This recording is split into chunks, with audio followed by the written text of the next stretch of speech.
Picture this. It's May 2025, and the president steps up to a podium and unveils the so-called Golden Dome missile shield. 175 billion, 34 Pentagon-backed projects. Now, you might be asking, is this Star Wars 2 or a real game changer? This isn't just about hypersonic missile interceptors and kinetic kill vehicles, think Iron Dome, but turbocharged for American skies. The technical term is multi-layered missile defense. But here's the rub, that price tag's causing sticker shock.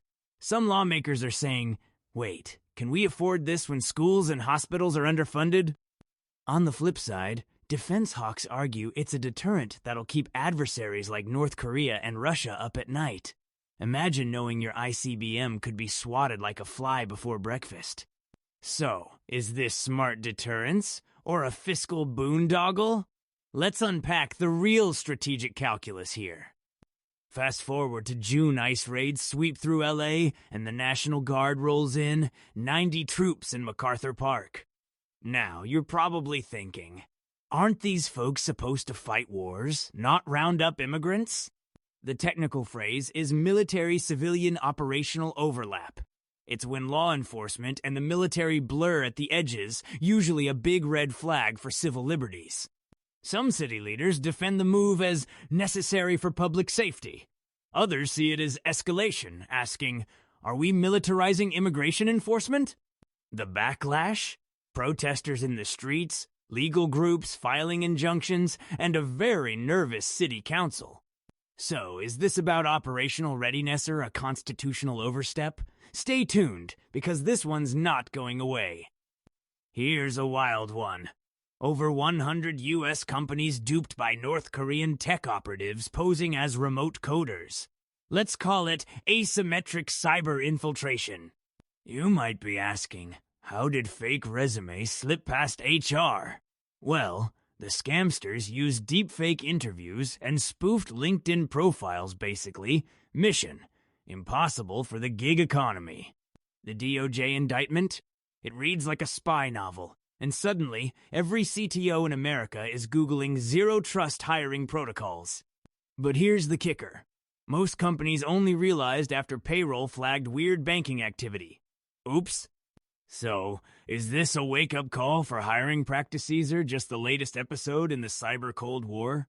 Let me tell you, tech literacy just got way more expensive. July honest. Supreme Court drops a bombshell. They're curbing lower courts' power to issue nationwide injunctions. In legal speak, that means no more one judge, all states blockades. Now, you might be wondering, why does this matter to me? Well, it all started with a birthright citizenship case, but the ripple effects hit healthcare, immigration, and more. Opponents say this guts judicial checks on executive power. Imagine a world where one state's verdict doesn't protect the rest of us. But supporters argue it streamlines policy and reduces forum shopping. That's lawyer speak for picking a friendly judge to halt a law nationwide. So, is this a win for judicial discipline or a loss for civil rights? The legal world's split, and the stakes are massive. Independence Day weekend in Texas turns tragic Kerr County floods leave 80 Heian dead, dozens missing. Emergency alert systems failed. Welcome to Disaster Resilience Stress Test. You're probably thinking, didn't we upgrade those systems after Hurricane Harvey? Turns out, low-tech warnings and old infrastructure left thousands exposed. FEMA responded, but critics say it was too little, too late. Political heat is now on local officials and the feds. Climate volatility and infrastructure deficits. Two big technical terms are now political dynamite in Texas. So, are we ready for the next mega flood? Or is this business as usual? Either way, the public's demanding answers and accountability. Switching gears, summer 2025 sees a thrifting boom, with resale platforms up 33% year over year. The phrase here is, circular economy think reuse, not refuse. Now, some of you might ask, is this just people being cheap? But it's not just about pinching pennies. It's about sustainability and what economists call resource optimization. Let me tell you a story. I talked to a college grad who outfitted her first apartment entirely from thrift hauls. She's saving money and shrinking her carbon footprint. Big retailers are scrambling to launch their own resale arms. Even luxury brands are getting in on the action pre-loved Prada. Anyone? So, is thrifting just a trend, or is it reshaping how we consume?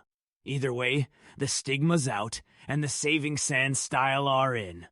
July 5th, Paris Fashion Week wraps.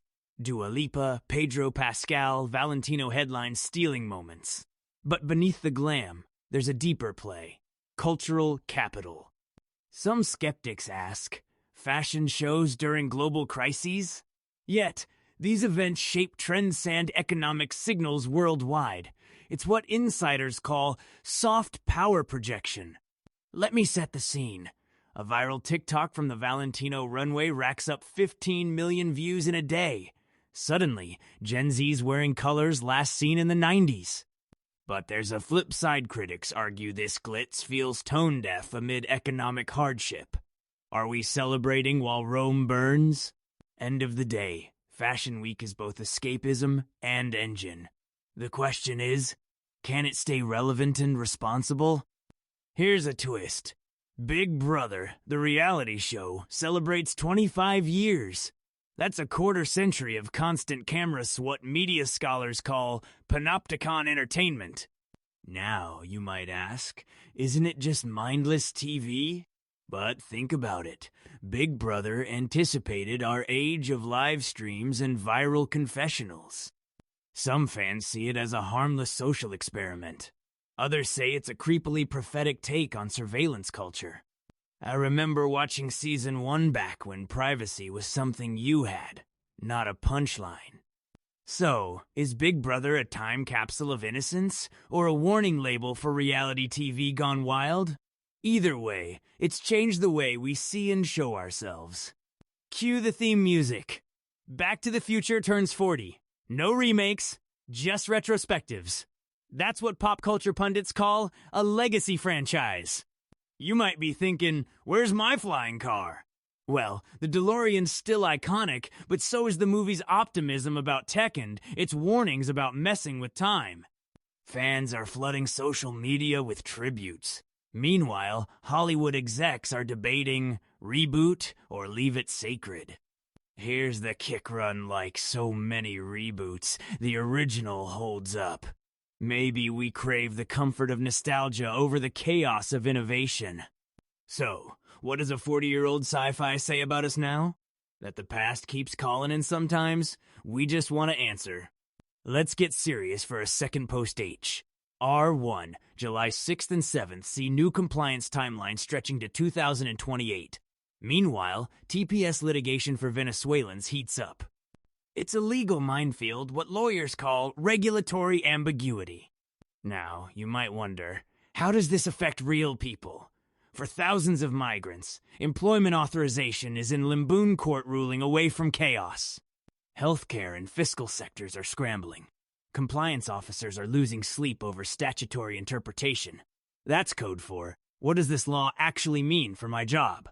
The opportunity? If Congress and courts clarify, we get stability. The threat?